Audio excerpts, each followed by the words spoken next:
గుండె చప్పుడు ప్రజల మనసుల ప్రతిరూపం అన్యాయం ఎక్కడ జరిగినా ప్రశ్నించే ప్రజాస్వరం వివిడి న్యూస్ నిజమే మా బలం వివిడి న్యూస్ ప్రజలే మా దిశ నంద్యాల నుంచి ప్రపంచం దాకా ప్రతి వార్త మీ ముందుకే నిజాల వెలుగు ప్రజల గొంతుగా వివిడి న్యూస్. సిఎల్ఎఫ్ వ్యవస్థాపకులు మాజీ డీఐజీ ఏబీ వెంకటేశ్వరరావు నంద్యాలలో భూ బాధితులతో సమావేశమై వారి సమస్యలను స్వయంగా విన్నారు. దశాబ్దాలుగా న్యాయం కోసం పోరాడుతున్న ఫ్లాట్ హోల్డర్లకు పూర్తి మద్దతు ప్రకటిస్తూ మున్సిపల్ కమిషనర్ ను కలిసి అధికారుల అభిప్రాయాన్ని తెలుసుకున్న అనంతరం తదుపరి కార్యాచరణ ప్రకటిస్తామని తెలిపారు. 22A జాబితా వల్ల లక్షలాది మంది భూ యజమానులు తీవ్ర ఇబ్బందులు ఎదుర్కొంటున్నారని వెంటనే ఆ సమస్యను పరిష్కరించాలని ప్రభుత్వాన్ని డిమాండ్ చేశారు. అలాగే మార్కెట్ యార్డ్ ప్రభుత్వ భూములను పార్టీ కార్యాలయాలకు కేటాయించడాన్ని తీవ్రంగా ఖండించారు. భూ బాధితుల హక్కుల కోసం ఇది తొలి అడుగు మాత్రమేనని అవసరమైతే రాష్ట్ర వ్యాప్తంగా ఉద్యమాన్ని ఉధృతం చేస్తామని హెచ్చరించారు. కార్యక్రమంలో సిఎల్ఎఫ్ అధ్యక్షుడు నల్లబోతు చక్రవర్తి, భూ బాధితులు, సిఎల్ఎఫ్ నాయకులు పాల్గొన్నారు.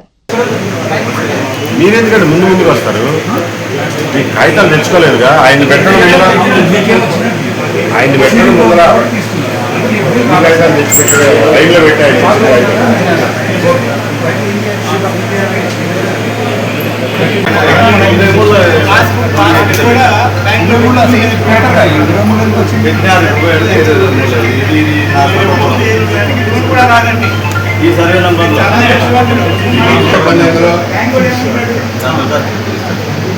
ఇది నా సొంత పొలం రెండు పెట్టారు 22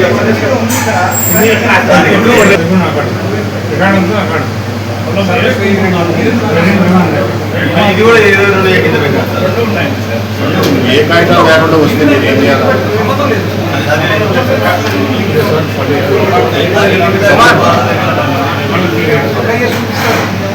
ఈ వరకు మీరు ఏదో కాగితాలు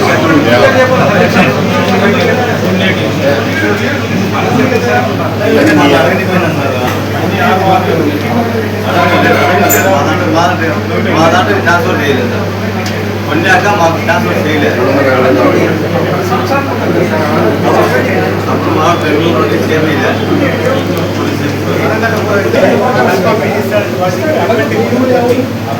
ఏమంటాడు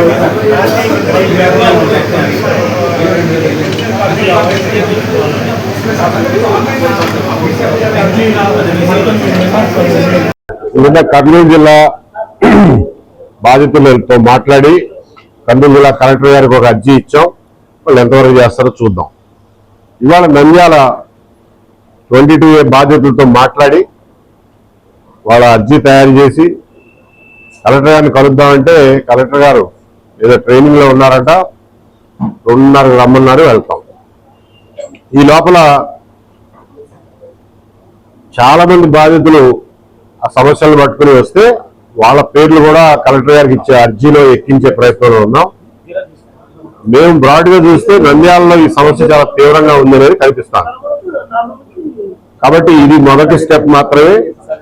తర్వాత మళ్ళా అవసరమైతే ఇంకొకసారి వచ్చి నంద్యాలలో కూర్చుని ఈ బాధితులందరినీ ఒక చోటకి చేర్చి సమిష్టిగా పోరాటం చేయాలనేది మా ఉద్దేశం. ఇది మొదటి స్టెప్ మాత్రమే. అలాగే ఆ పద్మావతి కాలనీకి సంబంధించిన 100 మంది దాకా ప్లాట్ హోల్డర్స్ వాళ్ళు కూడా వచ్చి మున్సిపాలిటీతో ఎన్నో 50 ఏళ్ల నుంచి కొట్లాడుతున్నామన్నారు. వాళ్ళు చెప్పింది విన్నా, కానీ మున్సిపల్ అథారిటీస్ ఏం చెప్తారో అది కూడా వినాలి. కాబట్టి మున్సిపల్ కమిషనర్ గారు ఉంటే ఆయన్ని కలిసి వాళ్ళ వైపు నుంచి వాళ్ళ స్టాండ్ ఏంటో, వాళ్ళ అభ్యంతరాలు ఏంటో ఒకసారి తెలుసుకుని ఆ తర్వాత నా అభిప్రాయాన్ని తెలియజేయాలి, దాని మీద ముందుకు ఎలా వెళ్ళాలనేది వాళ్ళకి సూచించాలని నిర్ణయానికి వచ్చాం. సో ఈ 2 ఇష్యూస్ వాళ్ళు టేకప్ చేస్తాం. నంద్యాలలో ముఖ్యంగా కొత్త జిల్లా ఏర్పాటు చేసే క్రమంలో రీసెర్చ్ స్టేషన్ లో ల్యాండ్ లో బిల్డింగుల్లో కలెక్టరేట్ కట్టడం, మళ్ళా ఇవాళ మార్కెట్ యార్డ్ నుంచి 2 ఎకరాలు తీసుకుని పార్టీ ఆఫీసులకు రాయించుకోవడం, వీటన్నిటిని కూడా మేము నిరసిస్తున్నాం, ఖండిస్తున్నాం. ముఖ్యంగా ఈ పార్టీ ఆఫీసులు కట్టే పిచ్చిలో గవర్నమెంట్ ల్యాండ్లు ఎట్లా పడితే అట్లా రాసుకుని వాళ్లే సంవత్సరానికి 1000 రూపాయల లీజు 99 పైసలు అని రాసేసుకుని ఎవరి కాళ్ళు రాసేసుకోవడాన్ని పూర్తి అప్రజాస్వామికంగా మేము భావిస్తున్నాం.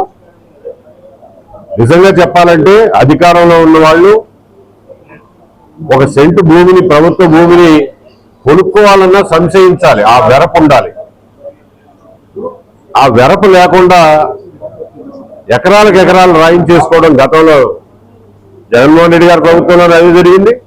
జిల్లాకి పార్టీ ఆఫీసులు కట్టుకోవడం కోసం ఆర్టీసీ స్థలాలు, అశోక్ గజపతిరాజు గారు లాంటి ప్రైవేట్ స్థలాలు అన్ని కబ్జాలు చేసి రాయించేసుకున్నారు.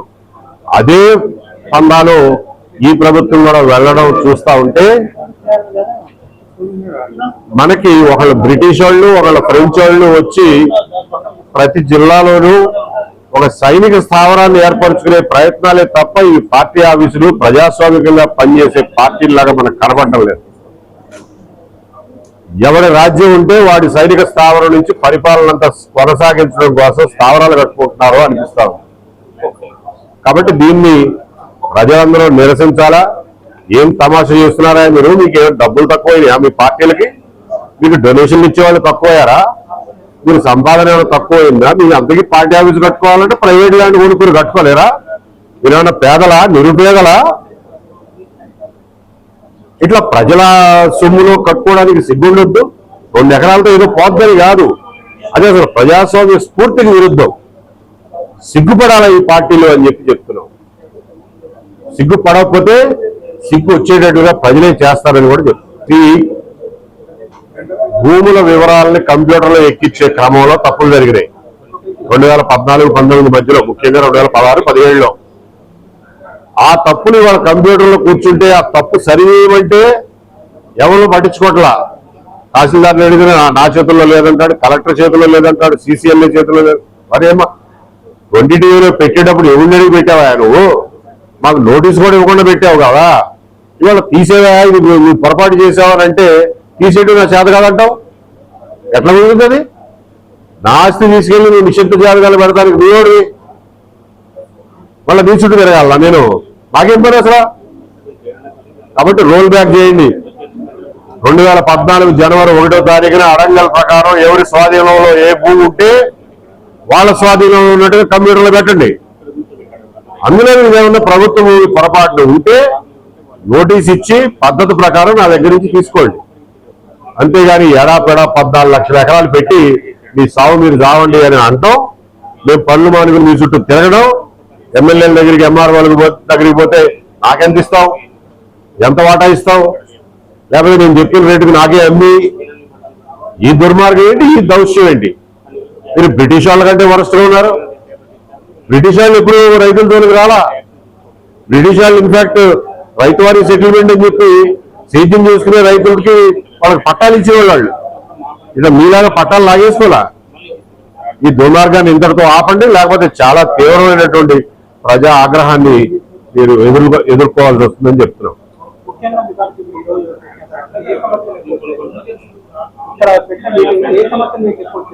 22 90% 22 వేరే రెవెన్యూతో ఉన్న సమస్యలు ఉండేదే కానీ 22 ఇవాళ ప్రజలను కాల్చు తింటున్న సమస్య. వివిడి న్యూస్ టీవీని తక్షణమే సబ్స్క్రైబ్ చేసుకోండి. నోటిఫికేషన్ కోసం చేయండి. మరిన్ని అప్డేట్స్ కోసం ప్రతి ఒక్క కుటుంబానికి ఉచిత ప్రకటనలు వచ్చే విధంగా మీకోసం మీ ముందుకు వివిడి న్యూస్ టీవీని AP ఫైబర్ నందు 99వ ఛానల్ మరియు యూట్యూబ్ నందు వీక్షించెదరు.